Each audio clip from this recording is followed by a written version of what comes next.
আসসালামু আলাইকুম। রাইড পরিষেবায় নিযুক্ত থাকা সকল ভাইয়েরা, একটা দুঃখের কথা আপনাদের সাথে আজকে শেয়ার করতে আসলাম। দুঃখের কথা একমাত্র বলতে হয় আল্লাহর কাছে, আল্লাহ রব্বুল আলমিনের কাছে, যিনি আমাদেরকে সৃষ্টি করছেন। কারণ তিনি বান্দার দুঃখটা ভালো বোঝেন। যেহেতু আমি রাইড পরিষেবায় নিযুক্ত আছি, আপনারাও আছেন, আমার ঘটনাটা সেখানকার।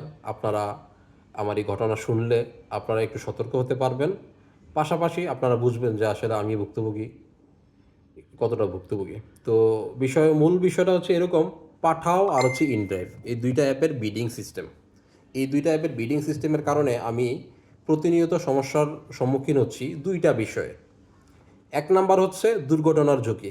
আমার যেটা হয়ে গেছে মোটামুটি বড় একটা দুর্ঘটনা, গত 2-3 মাস আগে হয়ে গেছে এই দুর্ঘটনার ঝুঁকি। আর দুই নাম্বার হচ্ছে মানসিক সমস্যা, মানসিক সমস্যার সম্মুখীন। এটা শুধু আমি একা না, আপনারাও হতে হচ্ছেন, অনেকেই হয়তো